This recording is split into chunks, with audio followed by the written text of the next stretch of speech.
আসসালামু আলাইকুম ভিউয়ার্স, আপনারা দেখছেন ভালোবাসা পেজ এবং ভালোবাসা ইউটিউব চ্যানেল। যারা এই মুহূর্তে আমার এই ভিডিওটি দেখছেন এবং আমার এই পেজ কিংবা ইউটিউব চ্যানেলে সম্পূর্ণ নতুন, তারা অবশ্যই পেজটিকে একটি ফলো দিয়ে রাখবেন এবং আমার ইউটিউব চ্যানেলটিকে সাবস্ক্রাইব করে রাখবেন, যেন নেক্সট পরবর্তী ভিডিওগুলো আপনারা দেখতে পারেন খুব সহজেই।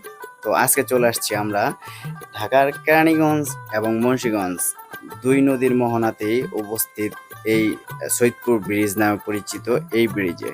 এই ব্রিজটি এখনো পর্যন্ত চলাচলের উপযুক্ত হয়ে ওঠেনি, তারপরেও অনেক লোকজনের সমাগম এখানে ঘুরতে আসে বিকেলবেলায়। সেই পরিপ্রেক্ষিতে আমার এখানে আসা। আমি আসিনি শুধু, আমার সাথে আরও ছোট ভাই ব্রাদার ছিল, তো সবাইকে মিলিয়ে আমি এখানে ঘুরতে আসছি আজকে, যে দেখব এই ব্রিজটা কতটা ঘোরার উপযোগী কিংবা আপনি আপনার পরিজন নিয়ে ঘুরতে আসবেন কতটা নিরাপদ। সেই নিরাপদের কথা মাথায় রেখে আজকে আমার এই ভিডিওটা করা। সম্পূর্ণ ভিডিওটা দেখবেন, তাহলে অবশ্যই অনেক কিছু এখান থেকে দেখতে পারবেন এবং শিখতে পারবেন, জানতে পারবেন এবং জেনে শুনে যে কোনো জায়গায় পা বাড়ানো উচিত, এটা আমি মনে করি। আপনি আপনার ফ্যামিলি নিয়ে শখ করে এখানে ঘুরতে আসবেন, কিন্তু ঘুরতে এসে যদি বিপদে পড়েন তখন সেই ঘোরাটা হয়ে যাবে আপনার জন্য একটি কান্নার মুহূর্ত, আপনার জন্য একটা অসময়। তাই আগেই আপনাদেরকে জানিয়ে দিচ্ছি যে এই ব্রিজটা দেখতে যতটা সুন্দর ততটা মরণ ফাঁদে পরিণত হয়েছে এখন, কারণ ব্রিজের শেষ প্রান্তে কাজ এখনো শেষ হয়নি। শেষ না হওয়াতে এই ব্রিজের শেষ প্রান্ত দিয়ে আপনি কোথাও বের হতে পারবেন না, এখান দিয়ে অন্য কোনো দিকে আপনি যেতে পারবেন না। তাই আপনার ফ্যামিলিতে বাচ্চা ছেলে বা বাচ্চা মেয়ে নিয়ে আপনি যদি এখানে ঘুরতে আসেন, তাহলে অবশ্যই তাদেরকে সতর্কতার সহিত আপনার সাথে রাখতে হবে। যদি একটু 19 থেকে 20 হয় তাহলে আপনি এখান থেকে বিপদে পড়তে পারেন। তো চলুন আগেই আপনাদের বিপদের কথা শুনিয়ে মনটাকে খারাপ করে দেওয়ার আগে পুরো ব্রিজটাকে ঘুরিয়ে দেখাই। এবং ব্রিজটা দেখতে যতটা সুন্দর, এখানে হাজার হাজার দর্শক এসে ইতিমধ্যে ভিড় জমাচ্ছে, কারণ ব্রিজটা দেখতে যতটা সুন্দর এখানকার পরিবেশটা তার চেয়ে বেশি সুন্দর।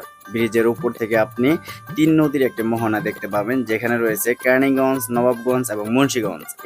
এই তিন গঞ্জের মোহনাতে রয়েছে এই সৈয়দপুর ব্রিজ, যেই ব্রিজটিতে ইতিমধ্যেই হাজার হাজার দর্শক এসে এবং ফ্যামিলি পরিবার পরিজন নিয়ে অনেকেই ঘুরতে এসেছে এবং ঘুরতে এসে এখানকার মনোমুগ্ধকর পরিবেশটা দেখে তারা মুগ্ধ হয়েছেন। আপনিও চাইলে ঘুরতে আসতে পারেন, কিন্তু ঘোরার আসার আগে একটা জিনিস সবসময় মাথায় রাখবেন, যে কোনো জায়গায় সেফটি ফার্স্ট। দেখেন এখনো এই ব্রিজের সম্পূর্ণ কাজ এখান থেকে তারা কমপ্লিট করেনি এবং এটা ব্যবহারের উপযোগী এখনো হয়ে ওঠেনি। তারপরেও মানুষকে বেঁধে রাখা যাচ্ছে না, তারা এই মনোমুগ্ধকর পরিবেশটা দেখার জন্য ছুটে আসছে দূর দূরান্ত থেকে। তো আমরাও সেই সুবাদে সেখানে যাই, গিয়ে দেখতে পেলাম যে এইখানে ব্রিজের চারপাশে যেই কাম চলতেছে এখনো, সেইখানে কখনোই আপনি আপনার পরিবার নিয়ে গিয়ে কখনোই একটা সুন্দর পরিবেশ দেখতে পাবেন না, কিংবা এখানে আপনি নিরাপদ না। যে কোনো মুহূর্তে আপনার বাচ্চা নিচের দিকে তাকালে হয়তো রেলিং না থাকার কারণে সেখান থেকে পড়ে যেতে পারে,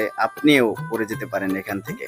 সেই সুবাদে আপনি যখন আসবেন এখানে ঘোরার আসার আগে আপনার মাথায় এটা রাখতে হবে যে আপনার বাচ্চাকে কিংবা আপনার সাথে কোনো দুর্বল হার্টের কাউকে নিয়ে আসা যাবে না, যদি সে নিচে তাকায় এবং সেখান থেকে পড়ে যাওয়ার একটা সম্ভাবনা থাকে। ধন্যবাদ সবাই।